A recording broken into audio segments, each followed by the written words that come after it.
a gente aprende a confiar em um Deus que faz milagres, que ouve a nossa oração, que se faz presente aqui. Um dia a gente aprende a dar um passo só de cada vez, mas sem duvidar,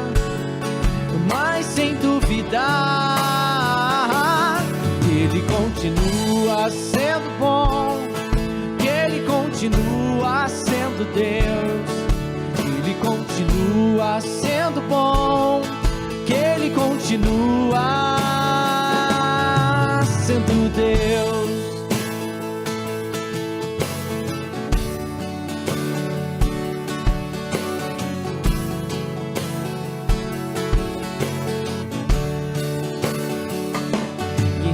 Chega o dia de viver tudo que se aprendeu e a enxergar até o que não se pode ver.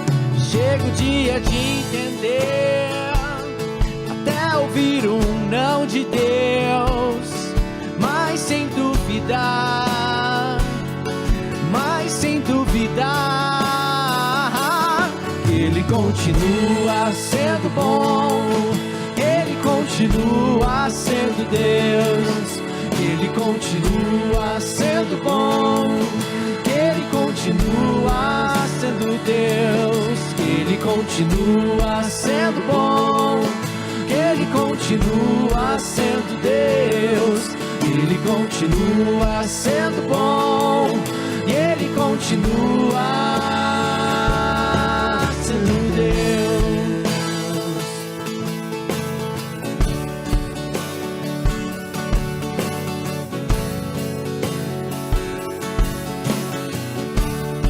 Então chega o dia de viver tudo que se aprendeu e a enxergar até o que não se pode ver. Chega o dia de entender, até ouvir um não de Deus, mas sem duvidar,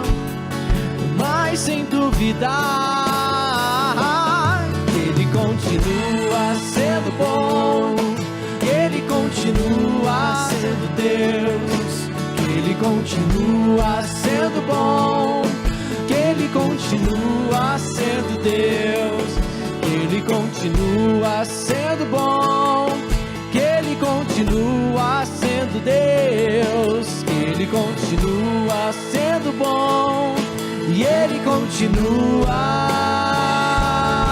sendo Deus.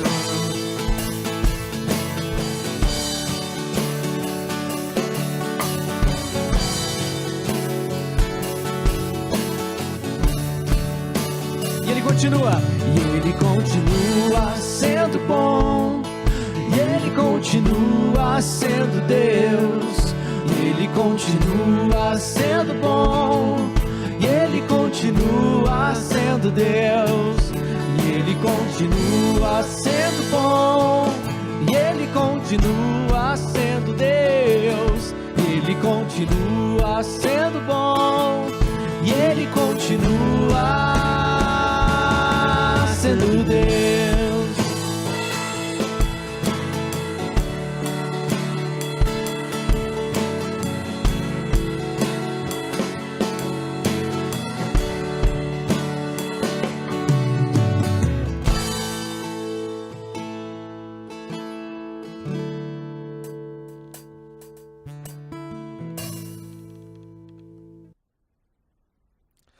Olá pessoal, boa noite a todos vocês, sejam bem-vindos à Calvary Curitiba, aos nossos cultos online. Hoje nós estamos começando um novo livro, uma carta de 1 Pedro, que eu intitulei Instruções à Igreja em Dias Difíceis. Eu estou muito empolgado de poder, nessas próximas semanas, poder estar expondo as Escrituras e olhando para essa carta tão especial que foi no passado e continua sendo hoje para a gente. A minha oração por mim e por você é que os nossos corações sejam aquecidos, inspirados, desafiados e cheios de esperança e ânimo para viver para Jesus nesses dias tão difíceis. Dias malucos que nós estamos vivendo. Antes de mais nada, eu tenho 2 pontos aqui que eu gostaria de compartilhar. Na verdade, um é um fato. Que o livro de 1 Pedro foi a última carta que eu ensinei antes da pandemia. E eu estava ensinando em Campo Mourão, lá na escola bíblica, e foi nos últimos dias, as notícias começaram a aparecer na TV, em tudo quanto é lugar, na internet. Então foi exatamente a primeira semana que começou a quarentena no Brasil. Eu lembro que eu tive que adiantar os últimos capítulos para poder chegar em casa antes que a rodoviária fechasse, ou coisa do tipo. Então, olhando para o antes pandemia, agora durante a pandemia, essa carta se torna algo muito mais especial para a gente. Outra coisa é um disclaimer. Gostaria de deixar bem claro aqui que nós vamos lidar no livro de 1 Pedro com o sofrimento, com as provações, que são fogos realmente de perseguição. Então, de forma alguma, eu quero comparar o sofrimento dos irmãos que estavam sofrendo debaixo de um imperador que era muito mau e que fez muita coisa e matou muita gente. Então, assim, de forma alguma eu quero comparar, mas eu quero trazer verdades bíblicas que nós podemos aplicar nos dias de hoje e que, na verdade, transcendem o tempo. Então, não fazem diferença. Só não quero deixar bem claro que não é a mesma coisa, não é o mesmo tipo de sofrimento. No momento nós não estamos sofrendo nenhum tipo de perseguição, pelo menos geral ou nacional, ou coisa do tipo. Não sei como vocês são, algumas pessoas amam introdução, outras pessoas talvez não gostem tanto. Eu amo introdução. Para mim, eu poderia gastar 2 cultos falando sobre as coisas, sobre o autor, sobre o contexto, sobre o método crítico, sobre coisas diferentes. Então, se você não gosta, segura um pouco. Eu vou tentar da melhor forma possível seguir adiante sem ser tão rápido e tão ralo para gastar o tempo suficiente nessas questões. Mas também não quero gastar muito tempo porque eu quero entrar no texto com vocês. Então a gente começa falando do autor da carta, de 1 Pedro. Ele começa no primeiro versículo, ele já fala Pedro, já começa como uma carta bem típica de que tem o nome do autor. É um consenso praticamente unânime que essa epístola foi escrita por Pedro. Foi atestada e afirmada pelos pais da igreja, reformadores e teólogos, com algumas poucas exceções, que na verdade de teólogos liberais já no século XIX. Os primórdios da história eclesiástica, os pais da igreja como Policarpo, Irineu, Clemente de Alexandria, Tertuliano e bem como o historiador Eusébio, se referiram a Pedro como autor dessa carta. Um dos argumentos acerca da autoria de Pedro, do apóstolo Pedro, era como pode um pescador iletrado escrever um grego tão polido, trazendo citações do Antigo Testamento, da Septuaginta. Algumas pessoas diziam que tais características são inconcebíveis para Pedro o Galileu. Algumas se baseavam em Atos capítulo 4, versículo 13, que falava que eles eram iletrados, ou pessoas comuns. Simon Kistemaker e Edmund Clowney falam sobre a aceitação de Pedro como um autor e dizem ser uma única opção que seja razoável e aceitável. Kistemaker aponta como algo intimamente ligado aos discursos do apóstolo Pedro no livro de Atos, nos registros do livro de Atos. E eu achei interessante a forma que John MacArthur coloca isso. Ele fala que um ponto importante é que iletrado não quer dizer analfabeto, mas somente não tinha uma instrução formal e rabínica nas Escrituras. Além disso, embora o aramaico talvez tenha sido sua primeira língua, o grego teria sido um segundo idioma amplamente falado na Palestina. É visível que pelo menos alguns outros autores do Novo Testamento, embora não tivessem uma instrução superior, conseguiam ler o Antigo Testamento na versão da Septuaginta. Um exemplo disso é Tiago, no livro de Atos, capítulo 15, versículo 14 a 18. Além das outras evidências, é que Pedro conhecia a língua grega, ele também citou que escreveu com a carta com Silvano, que aparentemente foi seu secretário. Capítulo 5, versículo 12 de 1 Pedro. Então, assim, Pedro, sob a superintendência do Espírito de Deus, ditou a carta a Silvano, portanto, Silvano, que também era profeta, em Atos capítulo 15, versículo 32, você pode ver isso, pode ter ajudado em parte na composição desse grego mais clássico. Mais ou menos escrita entre 64 e 65, que foi quando a cidade de Roma foi queimada.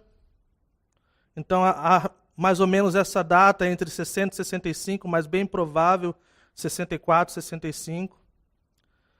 Então, nós vemos esse cenário. O cenário e o contexto, gente, a cidade de Roma estava em chamas, tudo indica que foi Nero que colocou fogo. Alguns acham, através da história, foi escrito que Nero colocou fogo em Roma devido ao seu desejo insaciável de construir. E a única forma de construir seria destruindo o que já existia. Então pensem, vamos colocar aqui na posição desse tempo, desses irmãos, dessas pessoas.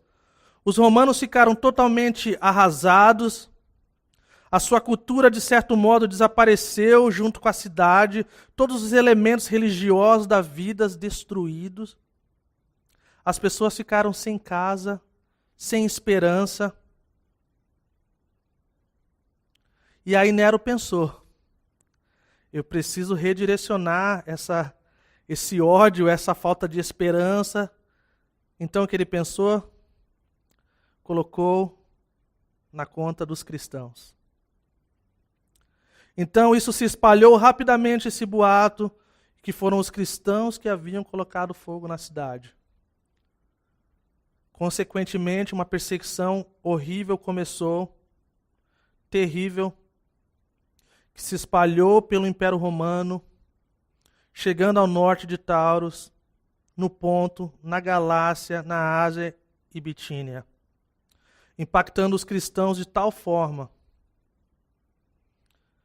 E assim Pedro começa falando dos peregrinos, que provavelmente eram gentios em sua maioria. Você pode ver no capítulo 1, versículo 14, no versículo 18, no capítulo 2, do versículo 9 a 10, e do capítulo 4, versículo 3, que deixa claro esse contexto. Possivelmente esses irmãos foram levados a Cristo por Paulo e seus companheiros e firmados no ensino de Paulo, então precisavam de fortalecimento espiritual. Ele escreve da Babilônia, no capítulo 5, versículo 13. Tudo indica que é um código usado para Roma. É possível que Pedro escreveu assim, devido, em meio à perseguição, ele não queria que essa carta fosse achada e ainda assim desse mais motivo para que aumentasse a perseguição. Algumas pessoas acreditam nisso. Pedro já está bem perto do fim da sua vida. A história diz que 2 anos depois, Pedro seguiu Tiago e Paulo e morreu como mártir. E assim a gente dá entrada para o nosso contexto e pano de fundo histórico, de forma bem resumida, para nós entrarmos na carta. Vamos lá então. 1 Pedro, versículo 1 e 2 primeiro. Pedro, apóstolo de Jesus Cristo, aos eleitos de Deus, peregrinos dispersos no Ponto, na Galácia, na Capadócia, na província da Ásia e na Bitínia, escolhidos de acordo com o pré-conhecimento de Deus pela obra santificadora do Espírito, para obediência a Jesus Cristo e a aspersão do seu sangue. Graça e paz lhes sejam multiplicados. Então aqui o apóstolo ele segue uma coisa básica de uma carta, sequência, autor, destinatário, com uma saudação. Pedro. Quem foi o apóstolo Pedro?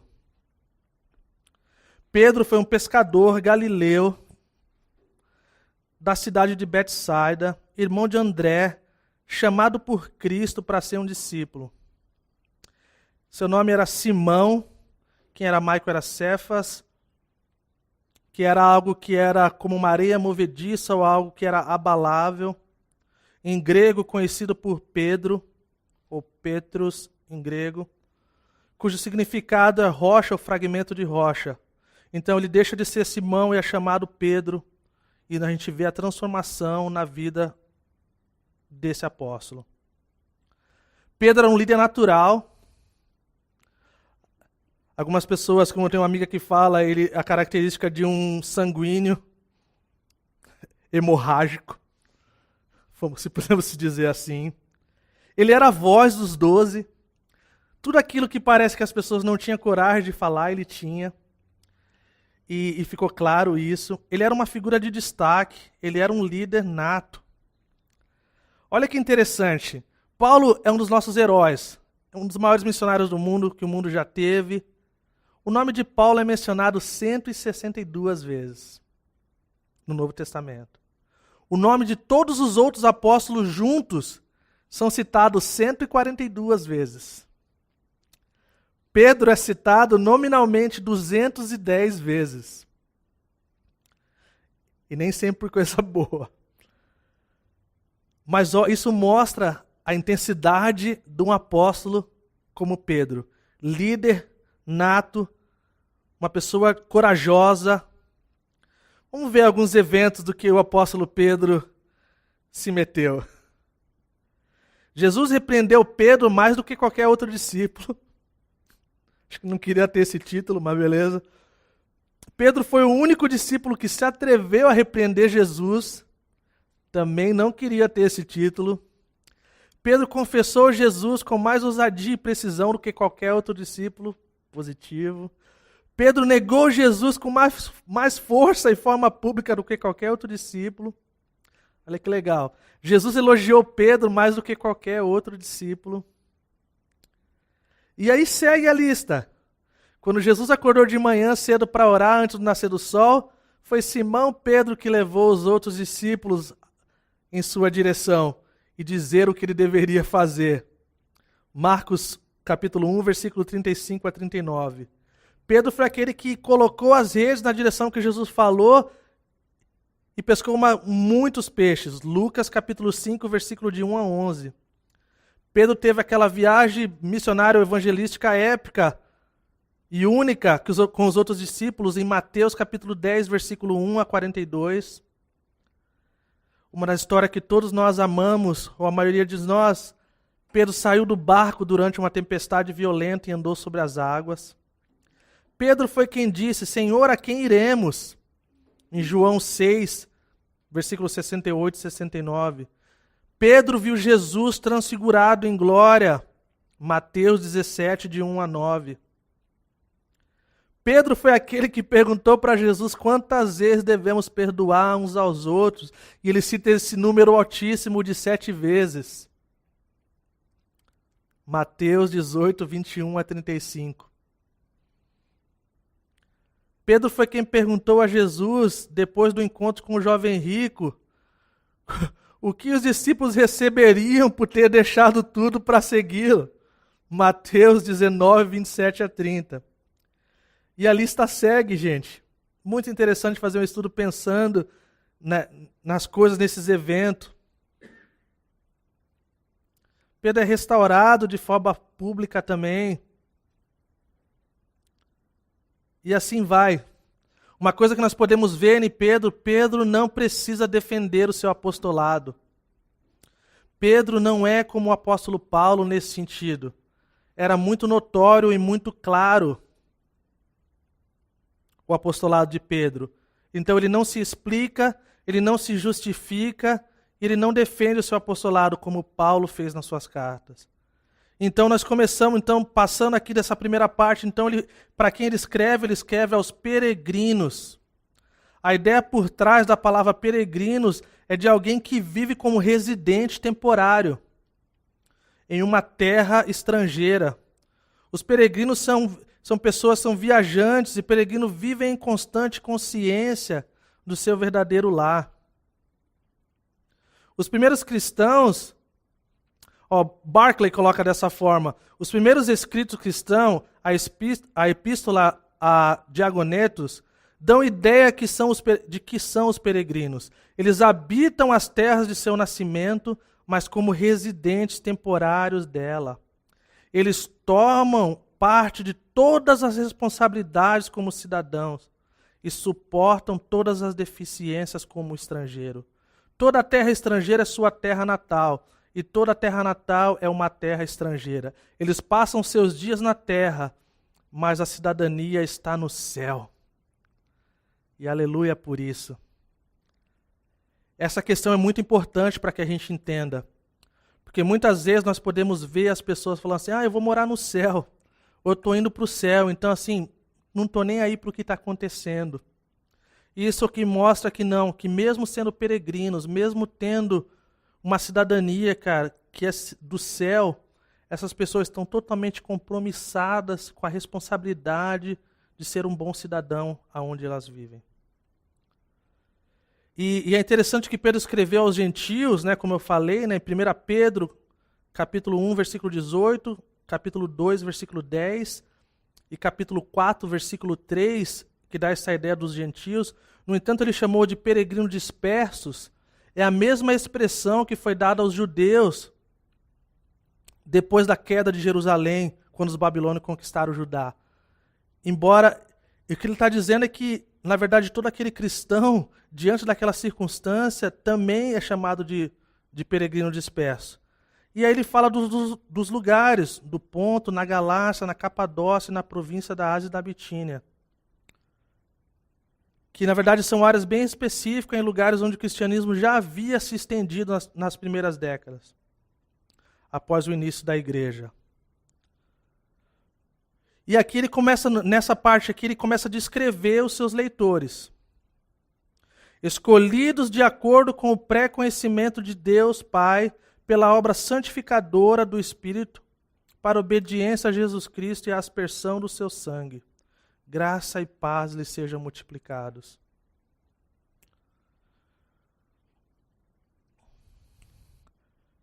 Essa questão de ser chamado de eleito foi uma forma de fortalecê-los, a encorajá-los em suas aflições. Porque essa questão da eleição, ela é uma verdade que é destinada a promover o bem-estar dos crentes, e Ebert colocou. É como você animar pessoas quando pessoas estão bem para baixo, bem mal, e você lembra ela da posição dela, da forma que ela é, o que de fato ela é. E isso serve de conforto para aqueles irmãos que estão sofrendo. E quando for pensar nas nossas vidas nesses dias, gente, quantas pessoas talvez estão passando por tempos tão, com certeza, na verdade, talvez cada vez chegando mais próximo da gente, que estão sofrendo. E é tão importante a gente falar das verdades bíblicas para elas, para que elas sejam encorajadas, para que elas sejam animadas. E aí, ele começa a descrever a natureza da eleição deles, que a escolha de Deus não é aleatória nem desinformada. Que, embora a eleição de Deus seja algo de acordo com a presciência, há mais em sua presciência do que o seu pré-conhecimento na resposta a Jesus. E isso é uma coisa incrível, porque às vezes as pessoas entram num debate que na verdade é desnecessário. Algumas pessoas elas tendem a crer, se a pessoa então ela é salva, ou ela não perde a salvação, ou ela é eleita, ou que seja o termo que for, então ela vai escolher viver da forma que ela quiser, e aí não importa porque ela foi salva, porque ela é eleita. Mas olha que interessante isso aqui. De acordo com o pré-conhecimento de Deus, pela obra santificadora do Espírito para obediência.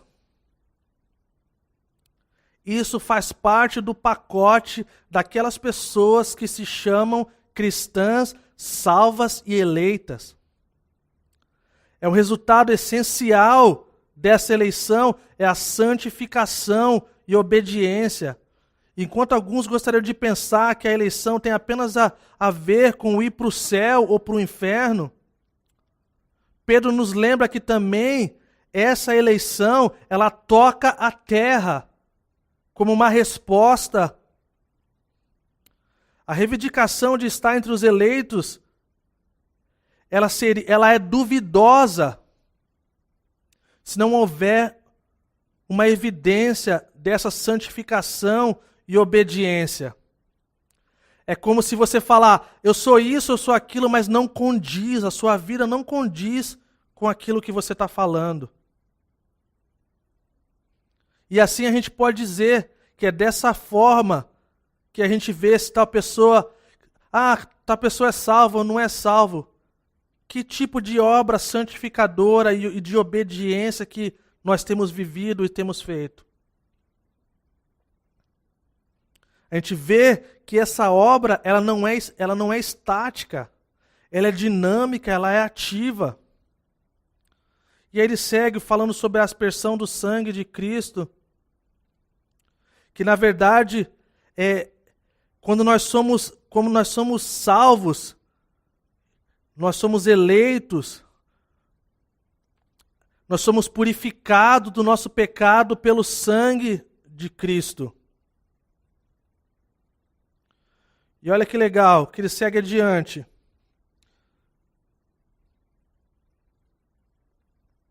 Que nós podemos ver que há aqui Deus, o Espírito e Jesus Cristo, a maneira fácil de Pedro de combinar a obra do Pai, do Filho e do Espírito Santo em nossa salvação, mostra a abordagem do Novo Testamento à Trindade, que não é detalhada, mas ela é entrelaçada e tecida no Novo Testamento. Graça e paz seja multiplicada em dias de dificuldade, em dias de turbulência. Nós precisamos de uma graça multiplicada. E nós vemos quão importante é a graça. Nós vemos quão importante é a paz. Nós vivemos num mundo onde você ter paz é surreal. É quando você poder ir para sua casa à noite, você poder deitar e você dormir sem você viver naquela loucura de que o mundo quer que a gente viva. Então, graça e paz lhe sejam multiplicadas. Isso virou uma forma bem diferente para a gente nos nossos dias, né? Virou um cumprimento, na verdade. Graça e paz, né? Coisa assim. Já não significa tanto como era para aqueles irmãos que estavam sofrendo. Não é uma coisa ruim cumprimentar os irmãos com a graça e a paz, mas estou dizendo que vai muito além disso. E a parte que eu quero gastar mais tempo é essa parte que a gente vai chegar aqui no versículo 3 a 5. Que fala assim: Bendito seja o Deus e Pai de nosso Senhor Jesus Cristo. Conforme a sua grande misericórdia, Ele nos regenerou para uma esperança viva, por meio da ressurreição de Jesus Cristo dentre os mortos, para uma herança que jamais poderá perecer, macular-se ou perder o seu valor. Herança guardada nos céus para vocês, que mediante a fé são protegidos pelo poder de Deus até chegar à salvação, prestes a ser revelada no último tempo. Não sei como é para você. Então eu posso dizer por mim. Talvez você você também é assim. Vamos lembrar desse contexto, pessoal. Casas queimadas, as pessoas tiveram que deixar suas casas, seus lares, as coisas que elas amavam. Imagine a nossa cidade, a gente tendo que fugir da nossa cidade e se espalhado, disperso por aí. E olha o tipo de resposta que o apóstolo Pedro escreve. Primeiro ele responde, não é uma coisa que ele está pregando, mas ele está vivendo. Então ele escreve para esses irmãos da época de 64, 65 depois de Cristo, mas para a gente hoje tão vivo como era antes. Olha a reação que acontece no versículo 3. Deixa eu falar uma coisa para vocês.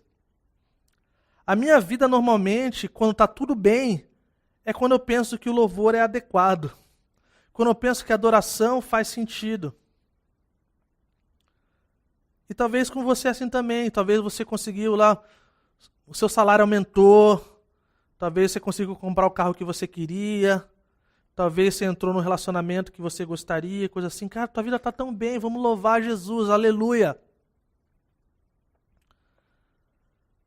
Mas aqui é diferente. Isso nos mostra uma coisa, uma aplicação bem interessante para a gente. Olha que ele fala: bendito seja o Deus e Pai do nosso Senhor Jesus Cristo. Aqui a gente vê algo muito importante, é uma explosão de louvor, é uma doxologia, que é uma declaração de louvor e exaltação a Deus e a Cristo. Nos mostra que é indiferente das nossas circunstâncias, porque nós não louvamos a Deus por causa das circunstâncias.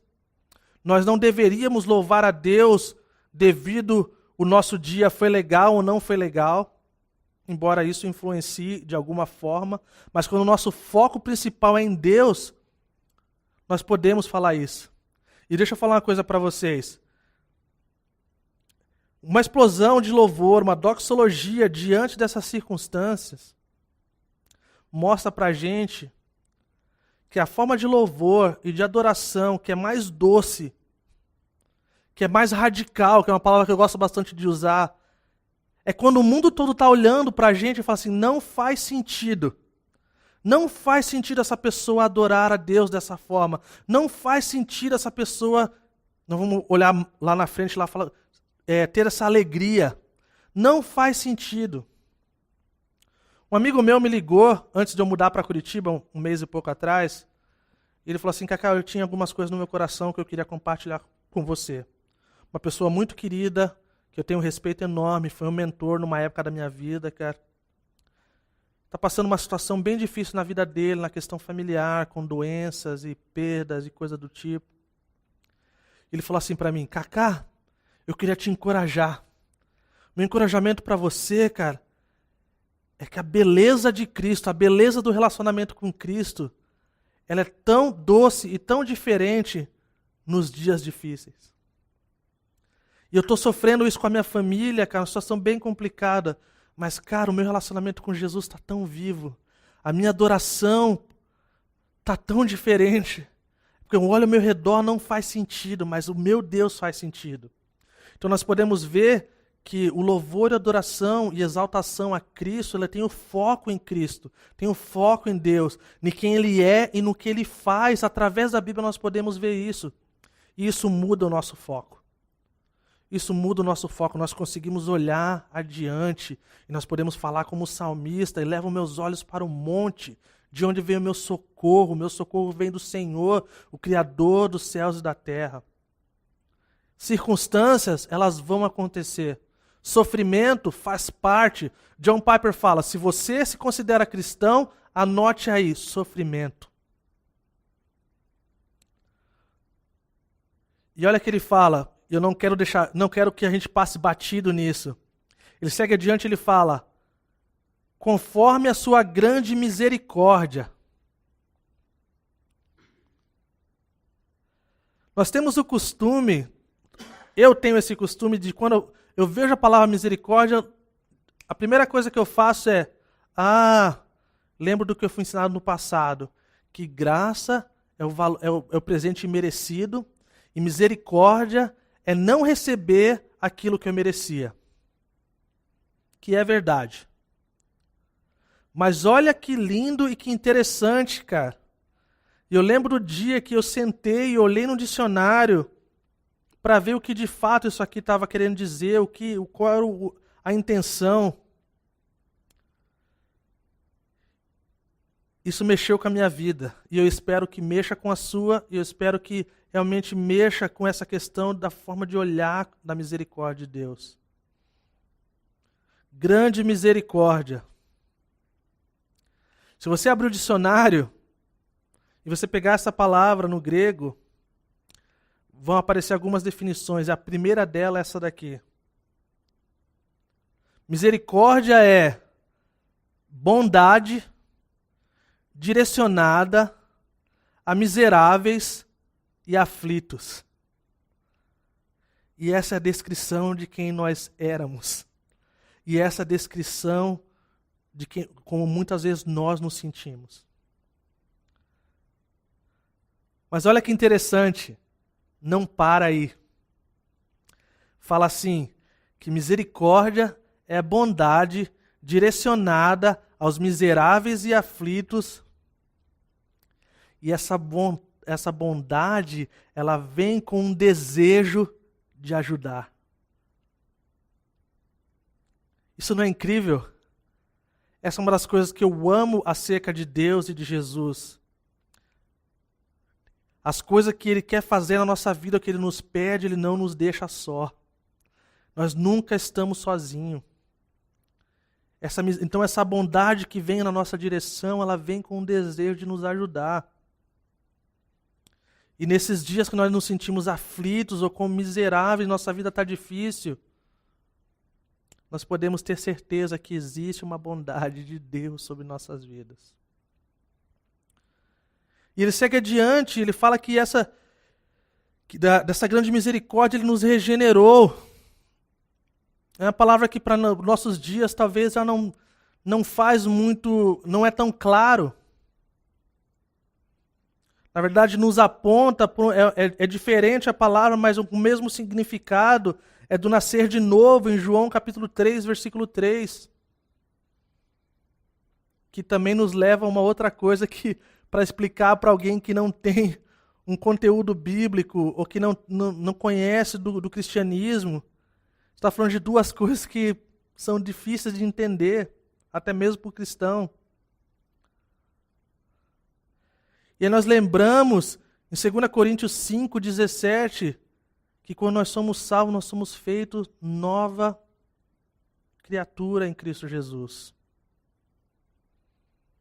Então, na verdade, através da graça e misericórdia, da grande misericórdia, Ele nos regenerou, Ele nos salvou, Ele nos transformou, Ele nos purificou, Ele nos mudou com um propósito.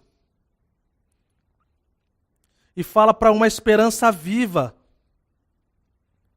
Esperança é algo radical nesses dias, gente. Basta você abrir os olhos. Basta você falar com alguém. Hoje mesmo nós tivemos uma experiência, alguém na frente da igreja aqui. Uma mãe com seus 2 filhos, numa situação bem difícil. E ela parou e pediu assim, ora por eles. Ora pelos meus filhos, estão meio agressivos. E a gente pôde orar pela vida deles, as pessoas estão clamando. E a falta de esperança está cada vez mais. Então nós nascemos de novo para uma esperança viva, porque nós temos a vida eterna. E, gente, a esperança viva que nós temos é vastamente diferente da esperança do mundo. A esperança viva, ela não é o se. Se acontecer isso, se acontecer aquilo, se eu conseguir aquele cargo, se eu conseguir comprar aquela coisa, se eu conseguir fazer isso. Não. Essa é a esperança do mundo, que não é uma garantia.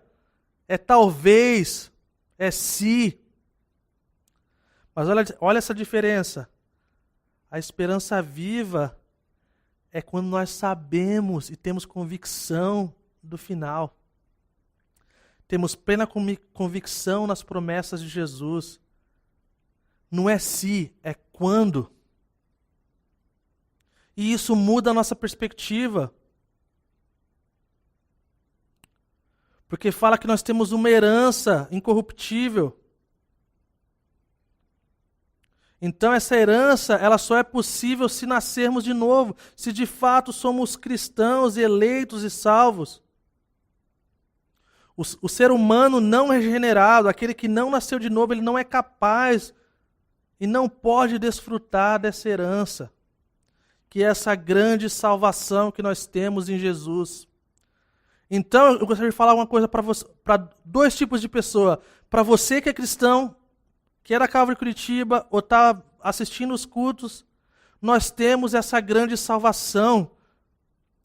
E nós vamos ver no final, uma das partes aqui, nas próximas semanas, que os anjos anseiam ver. Se os anjos anseiam ver, imagina como nós devíamos valorizar a nossa salvação. Como nós deveríamos viver e ter uma conduta que condiz com o que nós falamos que nós somos. E outra parte da minha mensagem é para você que talvez está assistindo a nossa reunião e você tá faltando esperança na sua vida, você não tem essa garantia dessa esperança viva. Quero falar para você que a única esperança é em Jesus Cristo.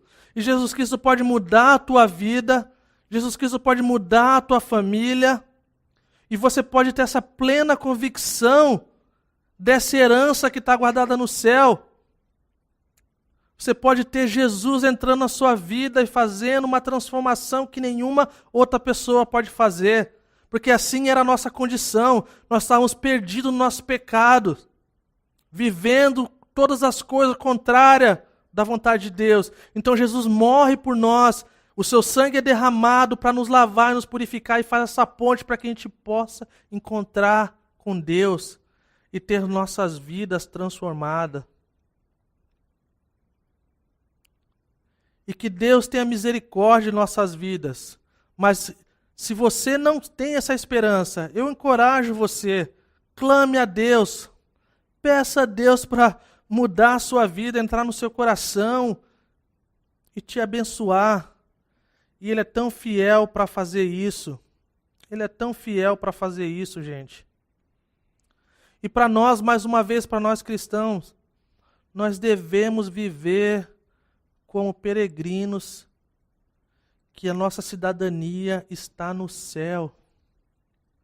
Lembrando das nossas responsabilidades como cidadão aqui na terra. E assim nós vamos ver Deus fazendo grandes coisas. Então, diante dessas coisas, nós podemos entender que, pensando no título, no tema dessa epístola, instruções para a igreja em dias difíceis. Então aqui ele está nos falando da forma que nós olhamos para a nossa salvação, de como nós devemos agir. E eu quero terminar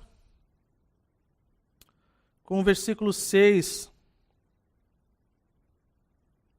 que fala assim: nisso vocês exultam, ainda que agora por um pouco de tempo devam ser entristecidos por todo tipo de provação. Como alguém que está sofrendo aquilo que eles estavam sofrendo pode falar de alegria, de exultação? Não faz sentido, não é verdade? É loucura. Ah, esse povo gosta de sofrer. Não.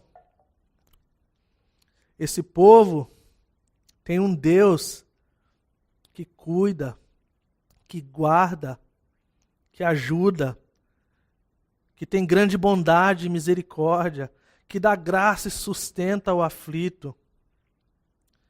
E é esse poder de Deus que nos guarda quando somos entristecidos e por todo tipo de provação, sabendo que é Ele que nos protege quando a nossa fé é testada pelo fogo. A fé é testada para mostrar que a fé é sincera e verdadeira. A fé é testada para mostrar a força da fé. A fé é testada para purificá-la, para queimar a escória do ouro. O ouro é uma das coisas, um dos materiais mais duráveis que a gente tem.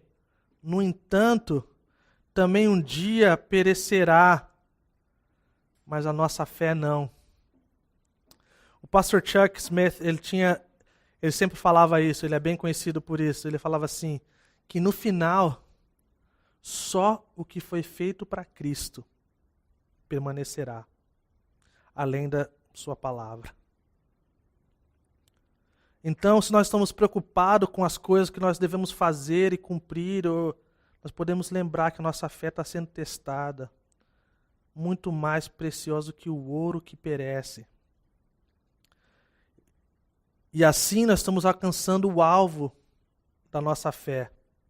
O alvo da nossa fé, o retorno de Jesus e a salvação final das nossas almas.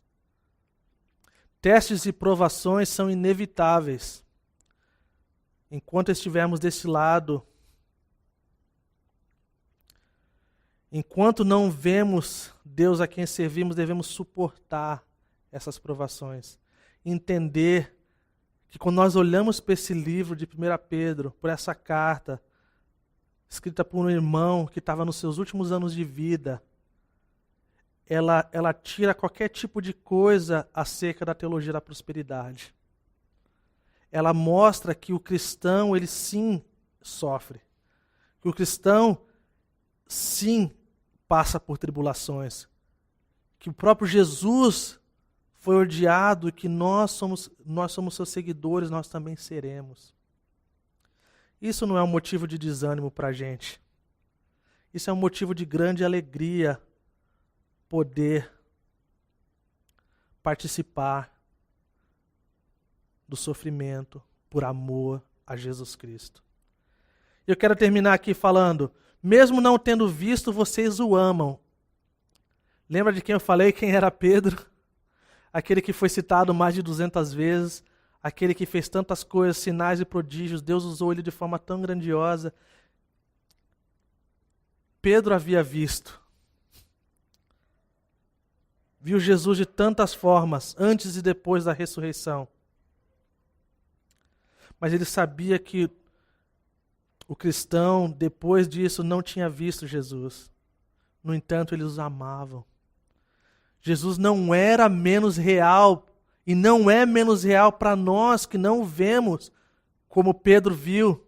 Ele não é menos real, ele é tão real tanto quanto. Que ele é tão presente nos nossos dias.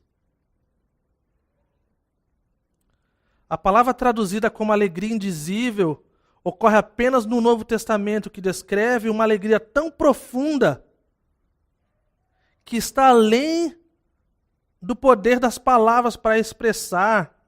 Wayne Grudem fala. A alegria deles não era uma alegria comum, nascida da terra, ou por bens materiais, ou por coisas que nós conquistamos por nós mesmos. E por isso é algo surreal.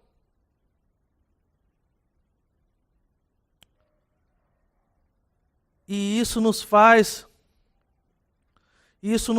olhar dessa forma, que nós não amamos o sofrimento, não gostamos de sofrer, não temos amor ao sofrimento, mas nós estamos alcançando o alvo da nossa fé, nós estamos indo em direção à nossa final salvação, que nós vamos estar no céu com Jesus Cristo. E por causa disso nós podemos nos alegrar.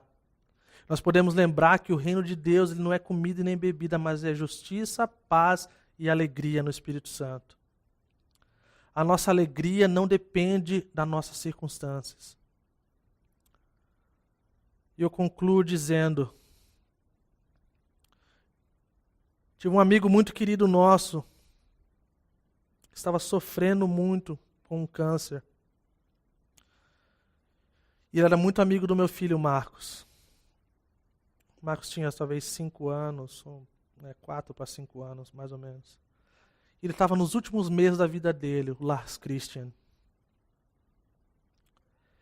E ele era um cara incrível, com uma vida incrível, um cara radiante, um cara que amava muito Jesus. E sabendo que estava chegando o seu fim. Ele fez um vídeo. E não é impossível eu assistir aquele vídeo sem chorar. Que ele falava que é tão real. Ele estava com um caderninho dele que ele escrevia canções e palavras. E ele falava assim, gente, é tão real. Tão perto. Está tão perto. E ele não falava com tristeza, ele falava com alegria de que está tão perto. E é assim para nós, gente. Nós estamos alcançando o alvo da nossa fé. E aí, que o versículo 10 a 12, de forma bem rápida, foi a respeito dessa salvação que os profetas falaram, da graça destinada a vocês, procurando saber o tempo e as circunstâncias do quais apontava o Espírito de Cristo. A eles foi revelado que estavam ministrando não para si próprios, mas para vocês. O evangelho que pelo Espírito Santo enviado do céu, coisa que os anjos anseiam observar. E esse meu amigo, nos seus últimos dias, ele falando, está tão perto. E eu lembro das palavras do Eugene Peterson, que mexem comigo até hoje. A realidade do céu era tão visível, tão clara. A última palavra que saiu da boca desse pastor, um velhinho tão querido, Eugene Peterson, ele estava no seu último fôlego, num leito. Ele segura a mão da sua esposa e ele fala assim para Jesus, let's go, vamos. E aquela foi a última palavra que saiu da boca dele, vamos. E ele fechou seus olhos e se encontrou na glória com Jesus. Que dia glorioso vai ser esse? Onde nós vamos viver num lugar onde não haverá lágrimas, nem choro, nem dor.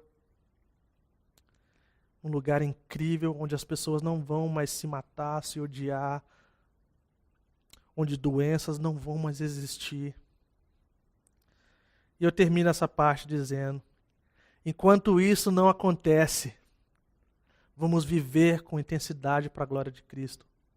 Vamos fazer dessa grande salvação que nós temos algo glorioso e fazer a diferença nesse mundo perdido e sem esperança. Que Deus abençoe você, que Deus nos abençoe e que faça realmente essas verdades tomarem conta das nossas vidas e quando nós falarmos, nós somos cristãos, a nossa vida possa condizer, o nosso testemunho possa mostrar, mesmo que as pessoas queiram fazer o mal e nos atacar, o nosso testemunho mostra que nós somos diferentes.